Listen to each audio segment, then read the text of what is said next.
चलिए, तो आप पढ़ते पढ़ते बोर हो गए होंगे, तो कुछ मैं आपको बता दूं कि जिन बच्चों में कुछ लोग ये सोचते रहते हैं कि क्या पढ़े, क्या होगा पढ़ के, क्या होगा, क्या पढ़ के होगा। तो मैं आपके लिए एक मतलब चीज़ बोलना चाहूँगा। देख लीजिए, कहावत है कि तुम जरा साथ दो तो कुछ और बात है, सारी धारा साथ दे तो कोई और बात है। काटने को तो जिंदगी एक पशु भी काट लेते हैं अपना, काटने को तो जिंदगी एक पशु भी काट लेते हैं अपना, कुछ अलग करके दिखाओ तो कोई और बात है। तो यानी कहने का मतलब है कि अगर आप कुछ अलग करके अपने जीवन में दिखाएंगे तभी जाकर के आपका वैल्यू बढ़ेगा। और ऐसे जीवन तो क्या है, नॉर्मल है जीवन। तो किसी के घर पे बंदे बंदे आपको कुछ थोड़ा बहुत मिलता रहेगा, उसका आप गुलामी करते रहिए जीवन। तो फिर मनुष्य में जीवन होने का क्या मतलब? तो मनुष्य में जीवन होने का मतलब है कि कुछ अलग करके दिखाइए। ठीक है, चलिए अब हम बढ़ते हैं अपनी जीके क्लास की ओर। जीएस का हो गया है। अब जीएस क्लास में हम पढ़ रहे थे कांग्रेस अधिवेशन, और जीके में तो कांग्रेस अधिवेशन जो है, कांग्रेस अधिवेशन में हम आपको बता दिए थे 1906 तक का, 1906 तक का कांग्रेस अधिवेशन आपको हो चुका है। अब हम 1906 से आगे बढ़ेंगे। जैसा कि आपको पता होना चाहिए कि 1906 जो है, 1906 जो है आपका इसके द्वारा, आपका दादा भाई नौरोजी के द्वारा किया गया था, जिसमें स्वराज शब्द के बारे में हम आपको बताए थे कि प्रथम बार प्रयोग किया गया। ठीक है, प्रथम बार प्रयोग स्वराज शब्द का प्रयोग किया गया। और स्वराज के लिए आपको 3 तरह के क्वेश्चन, 4 तरह के पूछे जाते हैं। मैं बता दूं एक बार फिर से कि स्वराज का शब्द का प्रयोग पहली बार दादा भाई नौरोजी के द्वारा। स्वराज मेरा जन्मसिद्ध अधिकार है और मैं इसे लेकर रहूंगा बाल गंगाधर तिलक के द्वारा। स्वराज को पूर्ण स्वराज की मांग, मतलब स्वराज की मांग 1927 के अधिवेशन में किया गया, और पूर्ण स्वराज को लक्ष्य तय किया गया 1929 के। तो 3-4 तरह के क्वेश्चन इससे आते हैं। तीनों चारों को आपको ध्यान एक साथ रखना होगा। स्वराज शब्द का प्रयोग किसने किया? दादा भाई नौरोजी। किस माने आपका 1906 के अधिवेशन में। उसके बाद है बाल गंगाधर तिलक, जो स्वराज मेरा जन्मसिद्ध अधिकार है और मैं इसे लेकर रहूंगा बोला। ठीक है, 1916 के अधिवेशन में। उसके बाद 1927 के अधिवेशन में ये स्वराज शब्द की मांग की गई कि भाई हमको स्वराज मिलना चाहिए।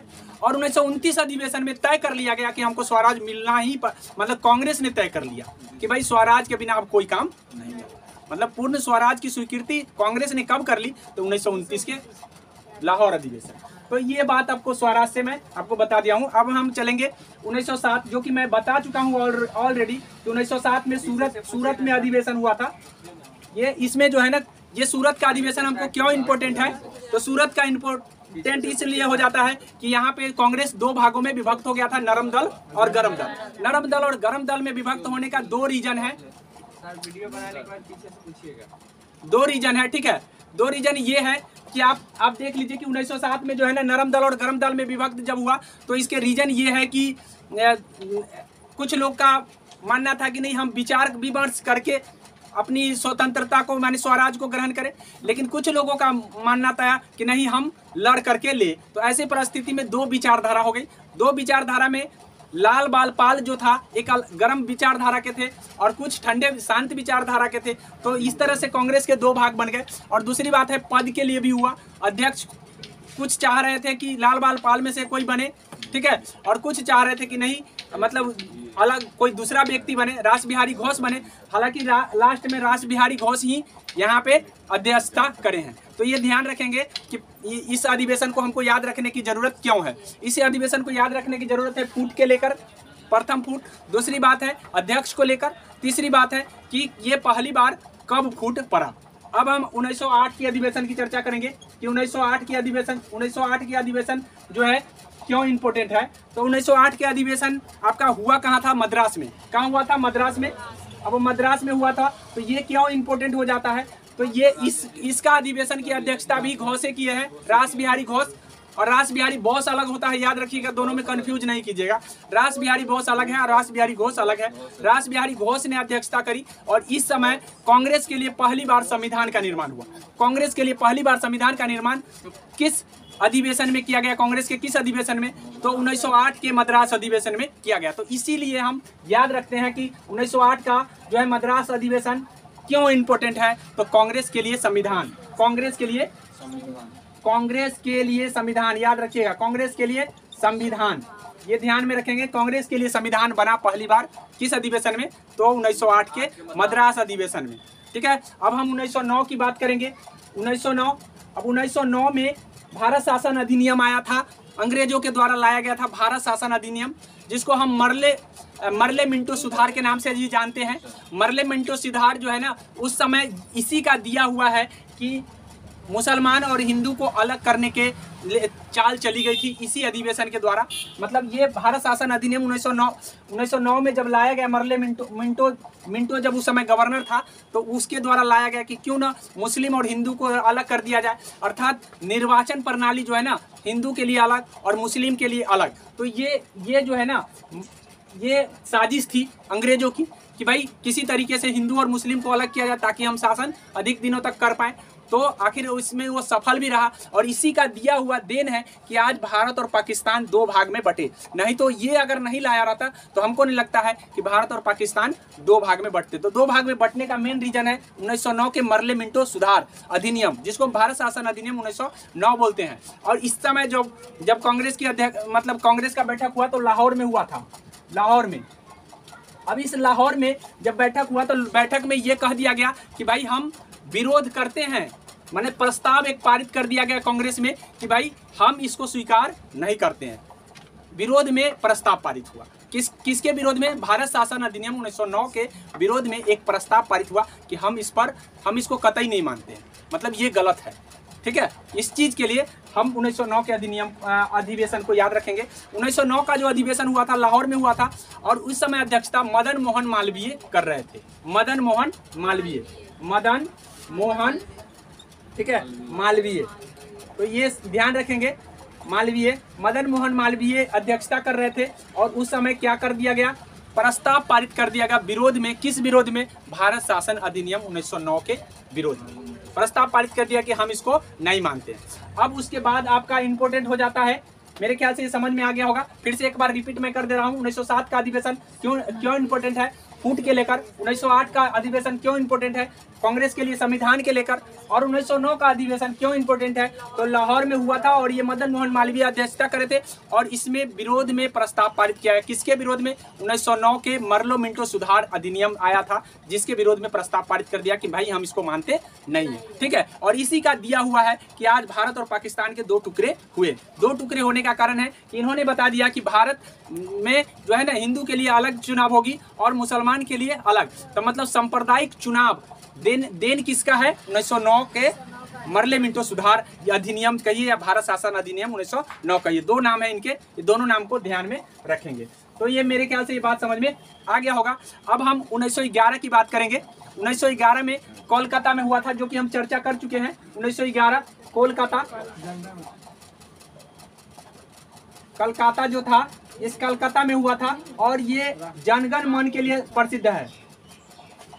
जनगण मन आपको पता है कि जनगण मन क्या है? हमारा राष्ट्रगान है, राष्ट्रगान। ठीक है, राष्ट्रगान जनगण मन है और ये जनगण मन को पहली बार गाया गया था 1911 के कोलकाता अधिवेशन में। 1911 के कोलकाता अधिवेशन में पहली बार जनगण मन को गाया गया था। हालांकि जनगण मन के रचयिता रविन्द्रनाथ टैगोर हैं और रविन्द्रनाथ टैगोर सिर्फ अपने ही देश की नहीं राष्ट्रगान लिखे हैं, वे बांग्लादेश के भी राष्ट्रगान लिखे हैं, जिसका नाम है अमार सोनार बांग्ला। अमार सोनार बांग्ला वहाँ गाया जाता है।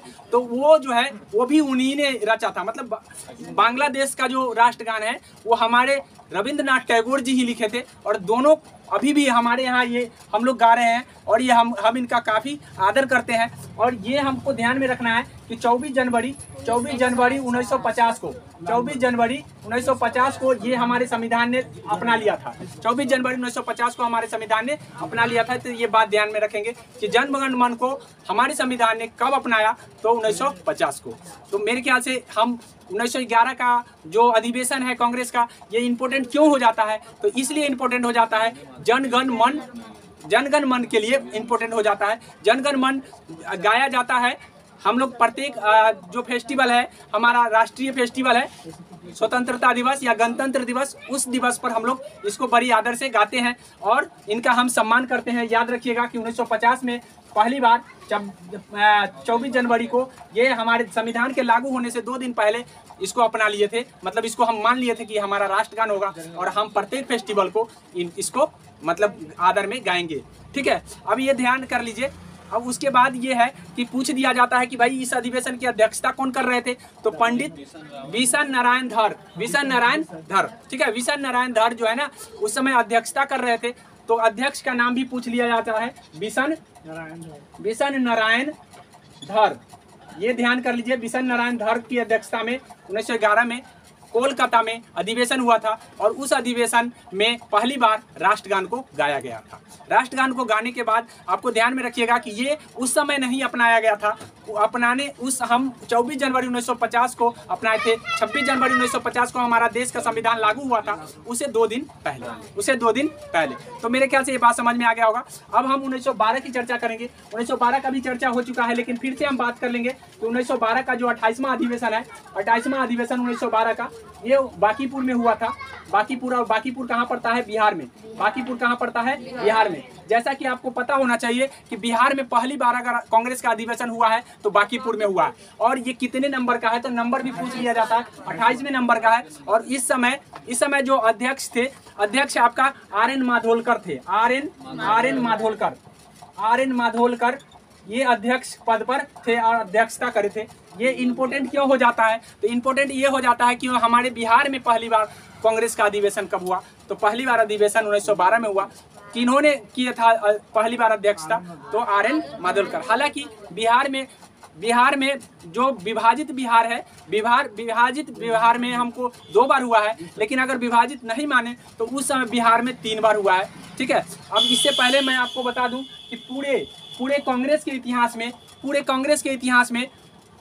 1930, 1935 और 1940 से 45 तक कांग्रेस का कोई अधिवेशन नहीं हुआ था। ये ध्यान रख लेंगे कि पूछा जाता है कि कांग्रेस का अधिवेशन कब नहीं हुआ था, तो 1930 में कांग्रेस का अधिवेशन नहीं हुआ, 1935 में नहीं हुआ और 1940 से 45 तक कोई कांग्रेस का अधिवेशन नहीं होता है। ये ध्यान कर लेंगे कि पूरे कांग्रेस के इतिहास में 3 बार जो है ना, 30, 35 और 40 से 45 में कोई भी कांग्रेस का अधिवेशन नहीं होता है, मतलब कोई वार्षिक बैठक नहीं होता है। ये ध्यान में कर लेंगे। तो मैंने बता दिया आपको। अब हम बात करेंगे 1916 के अधिवेशन, जो कि काफ़ी महत्वपूर्ण है और काफ़ी एग्जाम में 1916 के एग्जाम, मतलब 1916 के अधिवेशन काफ़ी आए हैं। 1916 लखनऊ में हुआ था, लखनऊ अधिवेशन है 1916 में। और इस समय अंबिका चरण मजूमदार थे। अंबिका चरण मजूमदार जो थे अध्यक्षता कर रहे थे। और ये क्यों इम्पोर्टेंट हो जाता है, हमको इसको क्यों रटना जरूरी है, तो इसलिए क्योंकि पहली बार गांधी जी अगर साउथ अफ्रीका से रिटर्न आए थे तो पहली बार इस अधिवेशन में भाग लिए थे। हालांकि मैं आपको बता दूं कि ये उनका पहला भाग लेना नहीं था, उनके इससे पहले वो भाग ले चुके थे, लेकिन साउथ अफ्रीका से लौटने के बाद पहली बार ये 1916 के अधिवेशन में भाग लेने आए थे, कांग्रेस के अधिवेशन में।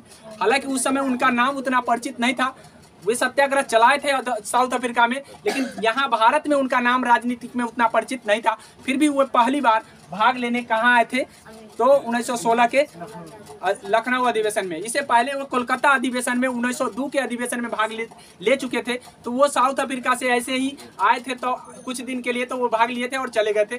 जब साउथ अफ्रीका से वो पूर्णतः रिटर्न आ जाते हैं तो 1916 में पहली बार हुए अध्यक्ष नहीं बनते हैं, बल्कि वो भाग लेने आते हैं। उसी में आपको पता होना चाहिए कि राजकुमार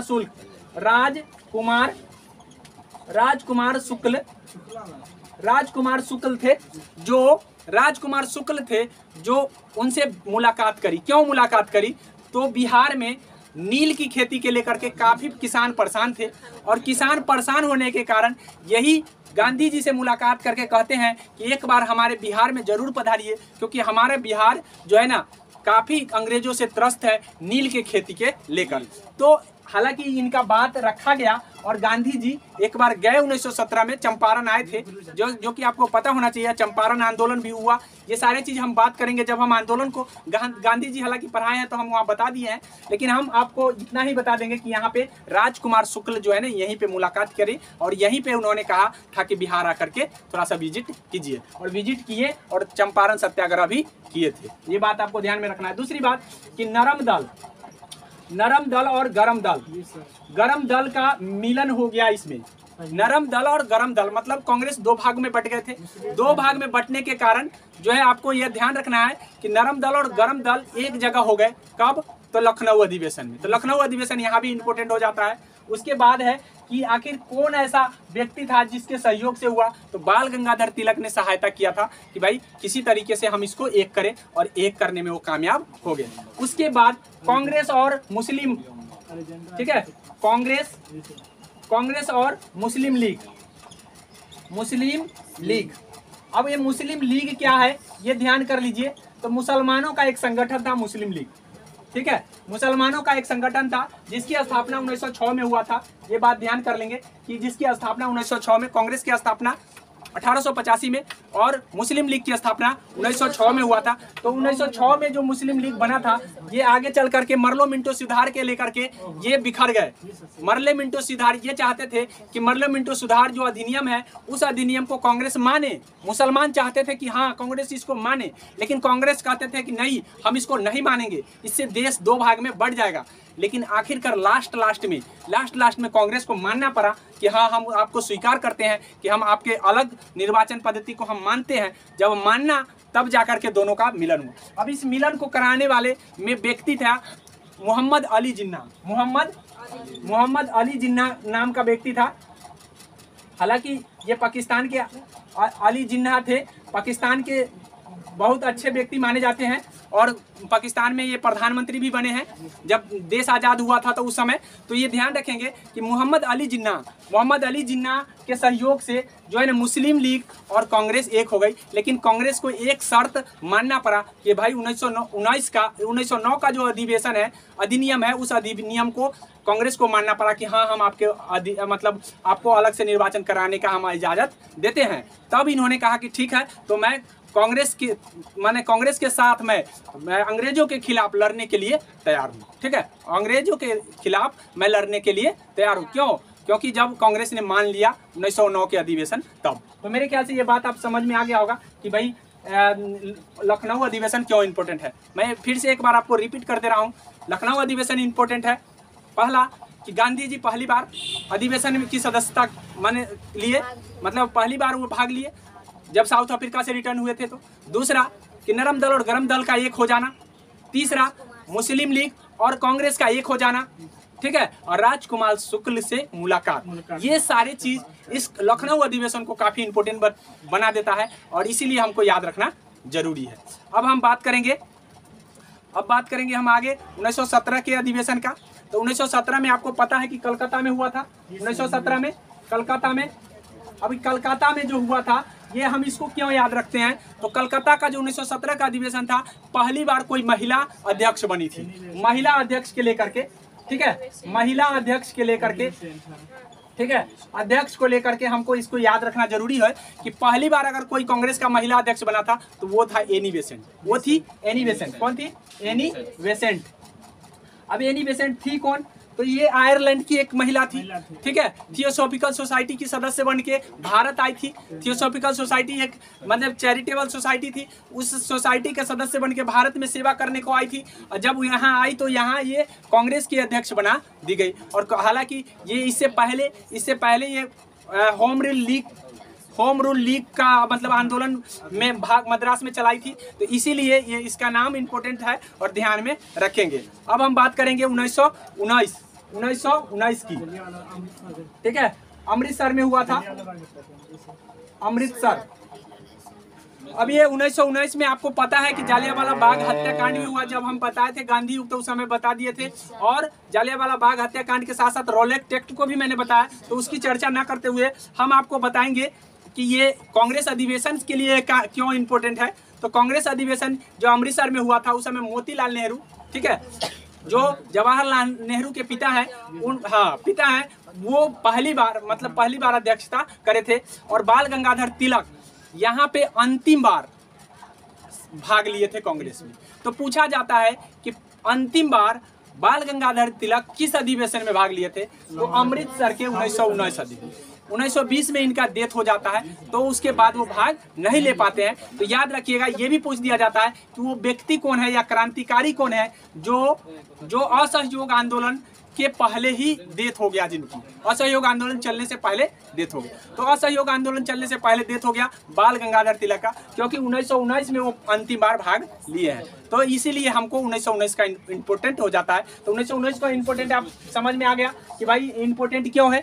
इम्पोर्टेंट इसलिए है कि बाल गंगाधर जी तिलक जो कि दिए थे कि स्वराज मेरा जन्मसिद्ध अधिकार है और मैं इसे लेकर रहूंगा। लखनऊ अधिवेशन में ही उन्होंने कहा था। ये बात समझ लीजिए कि ये भी बात पूछा जाता है कि किस अधिवेशन में बाल गंगाधर तिलक ने कहा था कि स्वराज मेरा जन्मसिद्ध अधिकार है और मैं इसे लेकर रहूंगा। तो ये लाहौर नहीं, लखनऊ अधिवेशन 1916 के लखनऊ अधिवेशन में कहे थे। ठीक है, तो ये बात भी ध्यान रखेंगे। और उनकी डेथ जो है ना 1920 में हो जाती है, इसलिए 1919 में ही वो अंतिम बार कांग्रेस में भाग ले पाते हैं। सर अमृतसर का यूपी में, अमृतसर पंजाब में है। दिल्ली पंजाब के बॉर्डर, पंजाब अमृतसर पंजाब में।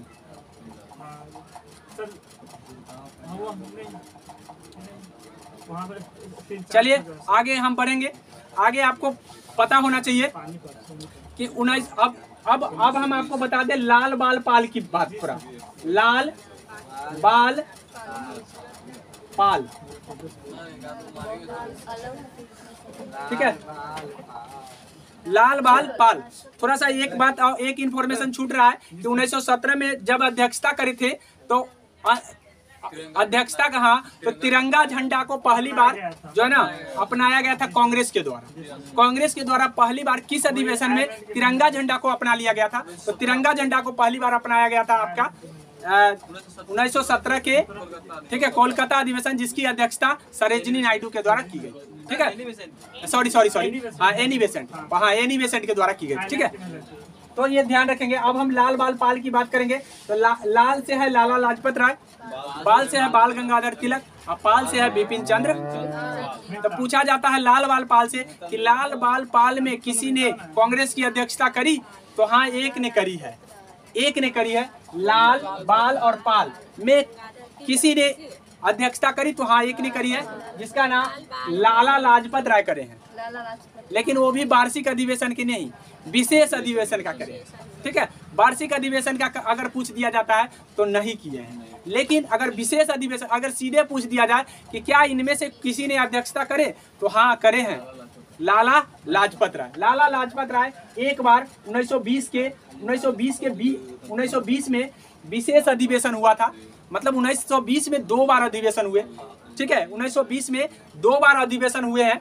अब 1920 के 2 बार अधिवेशन में आपको ध्यान में रखना है कि एक अधिवेशन कोलकाता में हुआ था, कोलकाता में, ठीक है, एक हुआ था आपका नागपुर में। क्या हुआ था? नागपुर में। ठीक है, एक हुआ था नागपुर में, एक हुआ था कोलकाता में। तो जो कोलकाता में हुआ था वो विशेष अधिवेशन था। विशेष का मतलब ये होता है कि समय से पहले बुला लेना। ठीक है, मतलब कहने का मतलब है कि हर साल का एक डेट होता है, उस डेट पर ना होकर के उससे पहले हो गया तो उस अधिवेशन को हम कहेंगे विशेष अधिवेशन।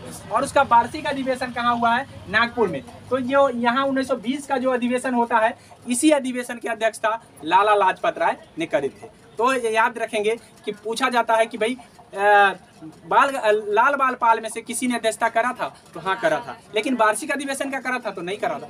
वार्षिक अधिवेशन की अध्यक्षता लाल बाल पाल में से किसी ने नहीं करा, क्योंकि नागपुर में हुआ था वार्षिक अधिवेशन।